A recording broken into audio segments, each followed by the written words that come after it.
Okay, we're live. Hi there, I'm Stephen Oliver. Good to see you again. And joining me is Mindy Godfrey. One of the things that we want to talk about today for financial advisors, wealth managers, for people in your field and in your niche is just how to become the expert in your community in your chosen profession here.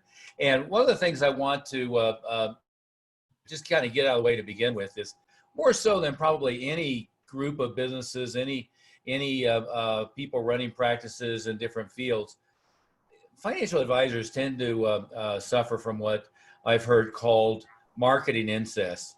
They start out by just kind of looking around what everybody else is doing and duplicate what everybody else is doing, which, by the way, is guaranteed mediocrity, because if you just look around at what everyone else is doing, most of them are not particularly successful. The average is not particularly good.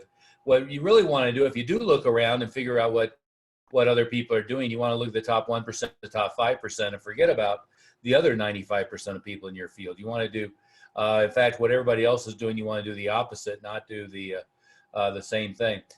But Mindy, we were going to talk today a little bit about working with organizations, groups, companies, and being the expert. One of your experiences in a couple of different companies was doing exactly that. Talk to them about Eventbrite and some of the other organizations you've been with and how this applies in those contexts. Yeah, absolutely. I mean, one of the ways that actually, we've connected professionally over recent years is that I worked for Eventbrite, and our field was really focused on events and using online platforms to market that event and ticket that event.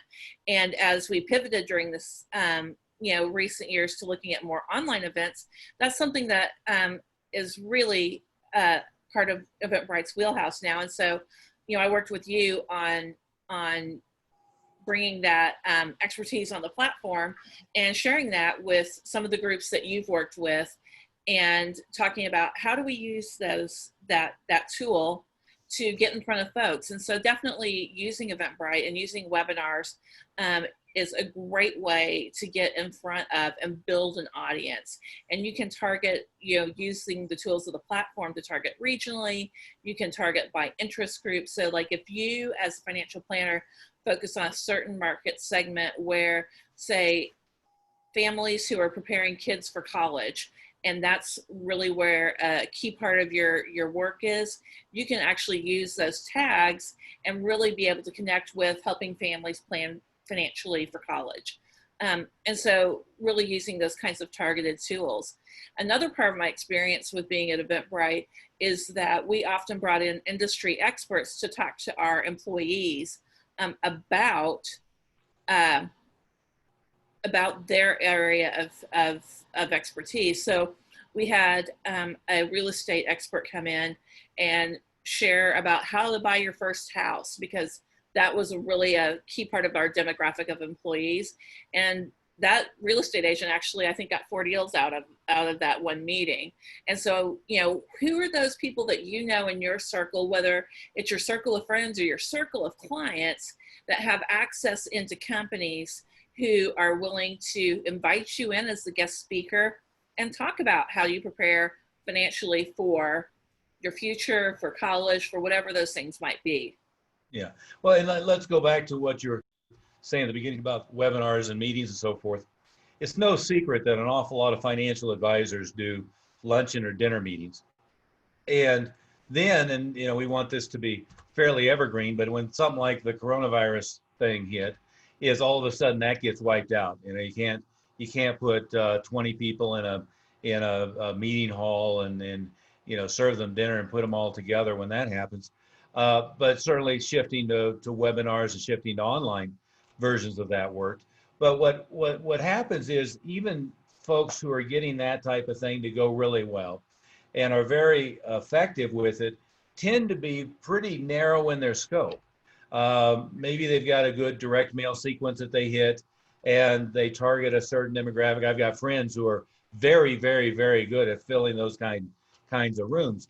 But then the question is, where else should it be? Should you be promoting it on Eventbrite?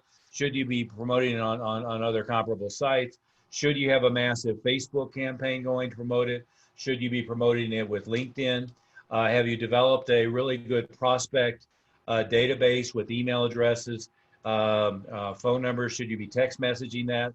Should you be going through and inviting people back? Should you be emailing it? So one of the things that I see happens a lot is people get kind of narrow in their focus, and they say, oh, well, I guess we can't do dinner meetings for a while, and then they're dead in the water. And even when they're doing dinner meetings or lunch meetings and doing it pretty well, they get really narrow in their focus on where they're driving traffic and how they're going about that. So they're doing it in a very expensive way. But our primary topic, Mindy, is on the other side is, you know, bring in a speaker, a luncheon speaker or an afternoon speaker at a company like Eventbrite. See, what you want to do in your practice is you want to become the expert, either geographically in your region or among a certain group of people, right? So one way to do that is to niche, and you're become the financial planner or wealth manager for plastic surgeons, or you become the wealth manager for realtors, or or whatever it might be.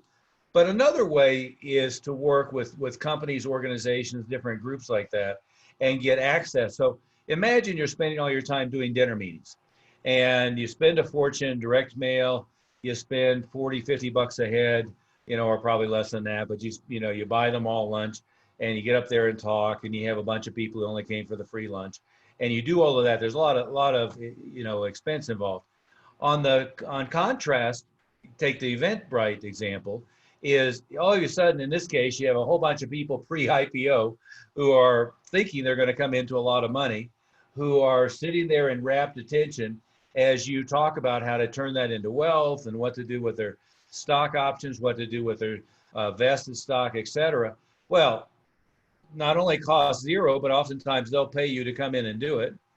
You get immediate access to a known quantity of people where you can share your expertise, walk them through, and probably get as many, as not more, clients from that with zero investment to a captured audience.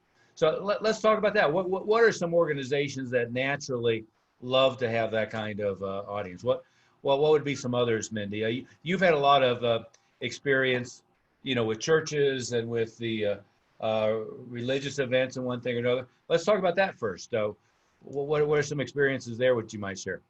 Yeah, absolutely. Like, I think a lot of times in churches, when we talk about finances, it tends to be a once a year thing when we're talking about tithing campaigns and how you're going to give back to the church.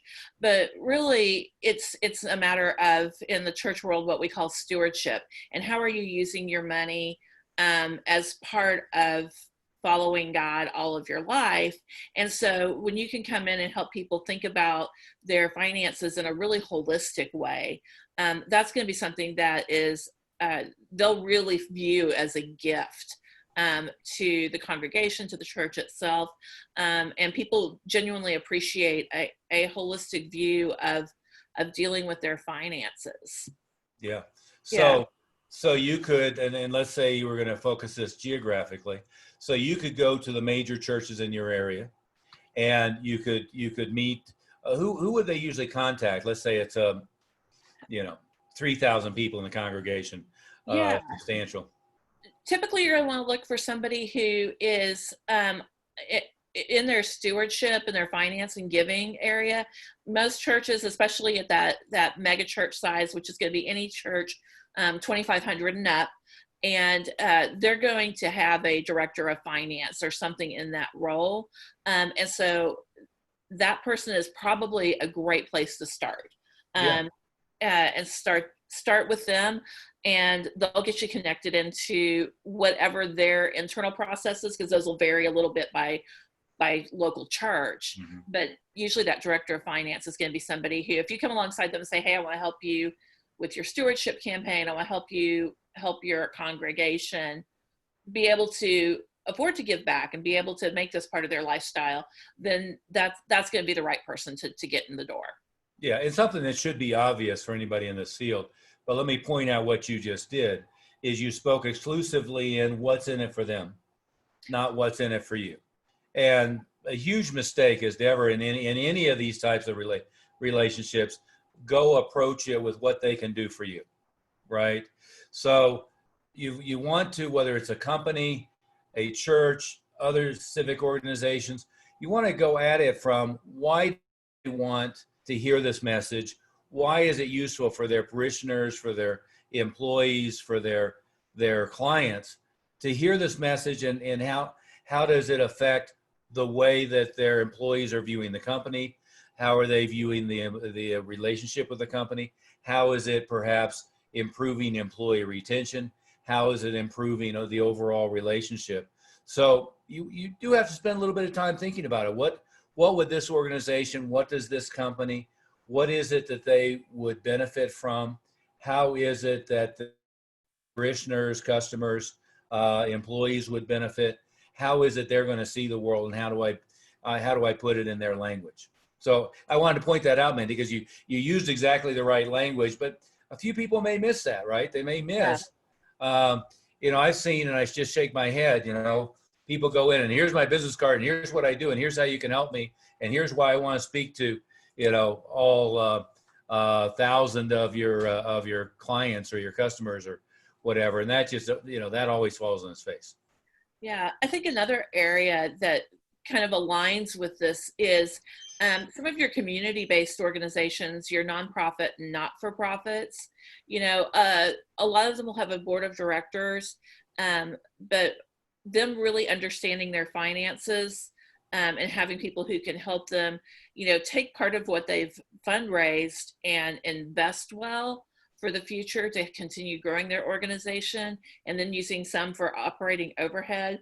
That's going to be an important area. So if you can get in front of a group of, nonprofit and not-for-profit organization leaders, and then from that connection, you're also going to have some of those who engage with people who are teaching their constituents and the people that they serve how to deal with money, because that's often, as financial advisors, a lot of people don't get taught more than how not to spend more than what you make, and some people barely get taught that.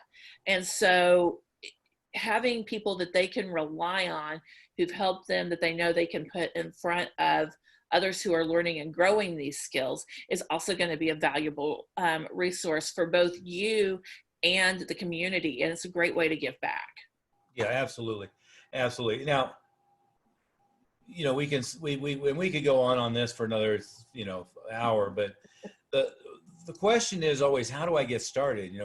What do I do first? I always start with what your current resource base is, meaning your existing client base, right?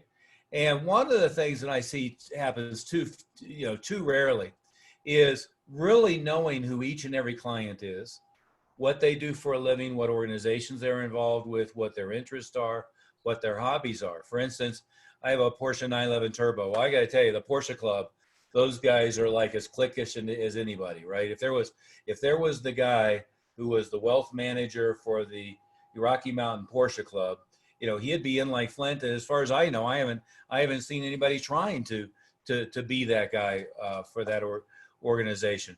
But you start with, what do they do? Are they a Harley rider? Are they a part of the local hog chapter?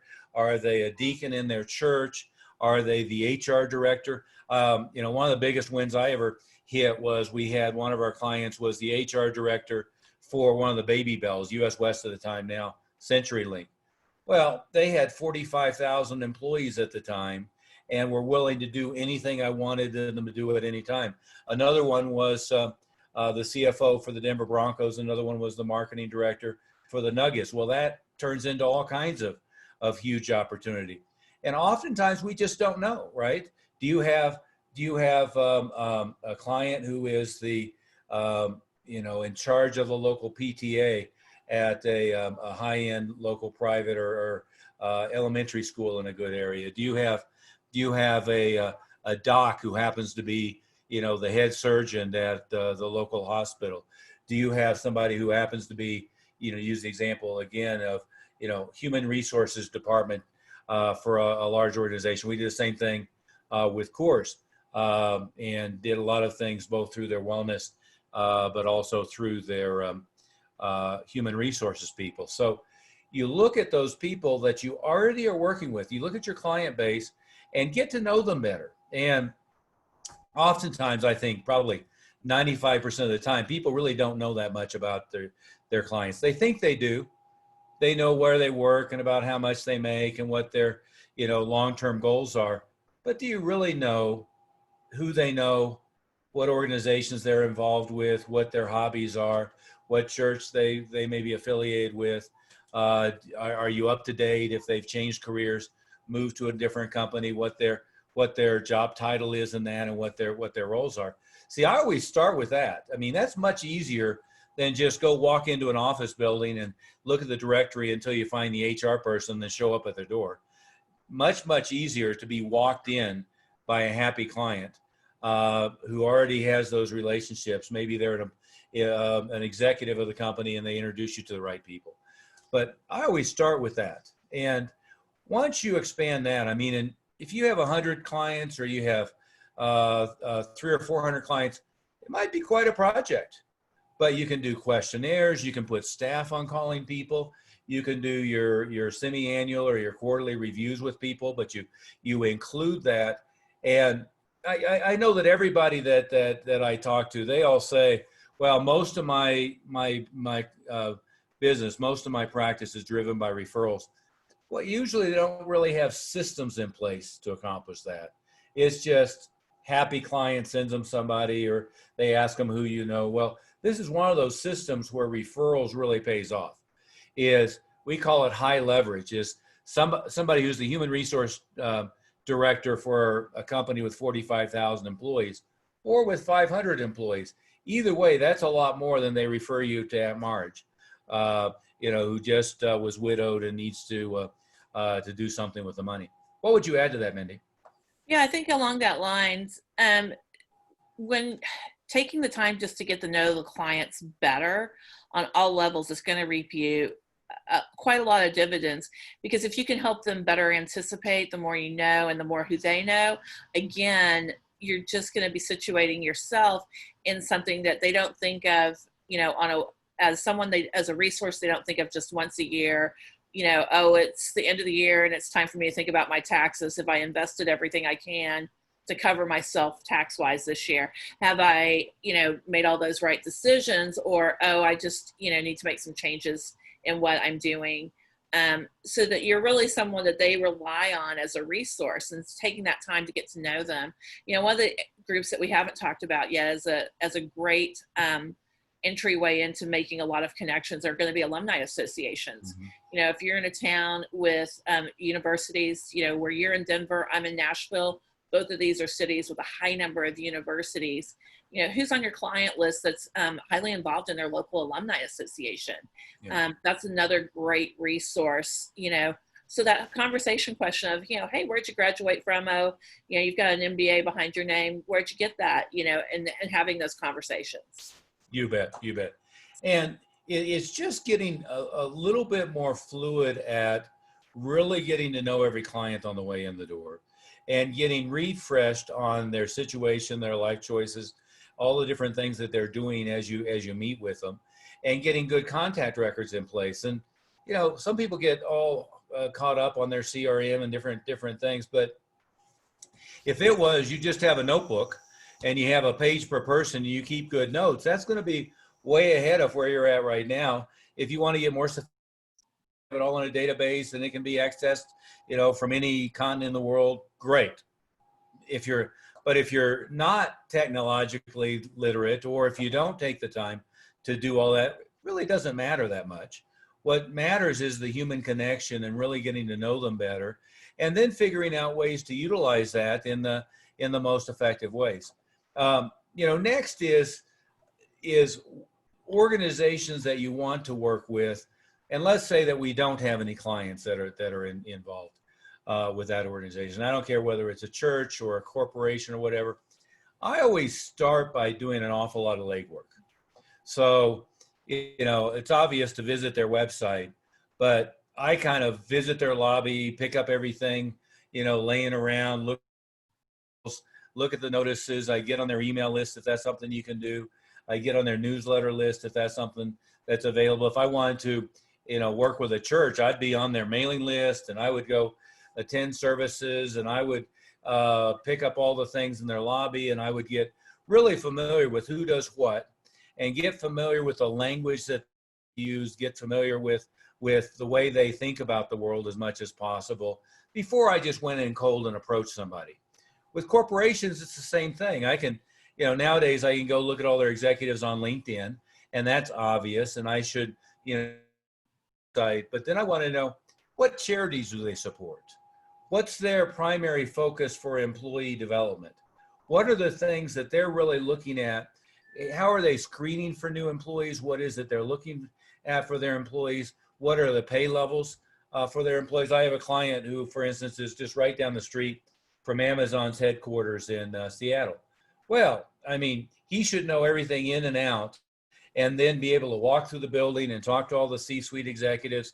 I have another one that works with Hyundai and Kia, and he can show up at a car show and hang out with the CFO and hang out with the human resources people, and they'll set up for him to do a session anytime he wants. You want to be that go-to person, but if you want to be that go-to person somewhere where there's just a lot of leverage and a lot of opportunity, you've got to do your homework first and really figure out what they want, what they need, what their language is, the way they view the world, so that you approach it appropriately. And again, just one, like, my CenturyLink US West example, well, that could feed, 50 financial advisors for life. You probably wouldn't need anything else, but you just want to take that approach and really get down deep and get to know them before you go approach, and then make sure you're approaching the right person. We're going to be about out of time. Mindy, what would you add to to this before we call it a day? I think that's going to be the key thing, is really knowing your audience before you walk in, showing that you've done your homework, is also going to be that proof, especially in someone you don't know well, that you're going to bring value to the organization, that you've done your homework and you've cared enough to do that. So I think that's going to be the key. The other thing I would also say is it never hurts to do a little something on that introduction to make yourself memorable. In Nashville, one of the things that's made locally is goo-goo clusters. Sending a bouquet of goo-goo clusters is, just a fun way to be remembered. Yeah. And to kind of, again, make that connection. So thinking of something along that line, whatever's personal to you or your city, doing that little plus one of the homework and a memory moment, that's going to really help you get your foot in the door and be able to make these steps. Yeah. Well, and that's one thing, and we could spend another 3 hours on this, but using memorable direct mail, using grabbers. If you have somebody who you're having trouble getting a meeting with, and you send them whatever the heck you said, goo-goo clusters. I had one advisor who actually was trying to get into the CEO of a big corporation, and he actually sent the letter and had it delivered in a trash can, like a full-size trash can with a chain attached to a bag that had the letter in. Well, nobody in their right mind is going to miss that. Probably a little less dramatic is, the letter with a $100 bill stapled to the top in a FedEx envelope that gets delivered and has to be signed for, or even a dollar bill on the top. But there's all kinds of things that you can do to get that attention. And many times we don't think about what lifetime value is. If I'm trying to get an organization where I might get 100 clients, well, that's worth a lot. And so I'm willing to spend a lot of both time and money in order to really ingratiate myself, if that's the right word, beforehand. With our clients also, I mean, nothing, there was a great book called Giftology. Nothing is more impressive than they get the steak knives, they get Mrs. Fields, they get the clusters, whatever, after the first meeting, maybe as a follow-up on their anniversary. It's, again, one of those reasons why you want to know a lot. When's their wedding anniversary? When are their birthdays? Et cetera. And then you want to be dripping on them constantly to maintain the relationship and stay on the top of their mind. Look, I'll leave with this. We haven't talked about this, Mindy, but what we do is we do coaching and consulting, but mostly personal coaching and support and mastermind teams with some of the highest level wealth managers and financial advisors in the world. If you're just brand new starting out and you have 3 clients to your name, we're going to be massively overkill for you. But if you're already making $500,000, $1 million, uh, at least into the six figures from this as a profession, and you have a good client base, really think in terms of aspirational. If you just want to stay where you're at, we're way overkill for you. But if you really are in the mode of you want to double, you want to triple, maybe you want to build up your practice to sell, maybe you have some financial goals where you need to make a big jump, whatever it might be. We're the ones that are really going to take those who are already successful and get them to be mega successful. Mindy, your number is 303 808 8719, right? So if they wanted to chat beyond this and really have, we love to do a private consultation, give you some great advice, give you some next steps. Again, why don't you say that so we're not talking over each other? Sure. 303-808-8719. Yeah. And it's, now I'm going to forget our website, financialwealthmastery.com. Advisor Wealth Mastery. Advisor. There you go. Advisor. Yeah, I thought I'd come up with it by advisorwealthmastery.com. At that site, if you haven't been there already, right now there's 2 books that will both mail to you physically as well as digital downloads. There's 2 reports, one on using social media effectively. The other is 10 things you must do to master your financial practice. And there's 2 great videos, I think. One of them, a webinar that we did recently on things you need to do to grow your practice. Another one with our Millionaire Smarts developer with Lee Meltier, who's really good on the keys to success and growing your practice. So again, I invite you to give us a call. And no matter where your practice is, feel free to go pick up all those free gifts. But if you're a heavy hitter who's ready to really rock it and accelerate, we'd love to talk to you. Fantastic. Thank you, Mindy. Very, very helpful. Thanks. Been great.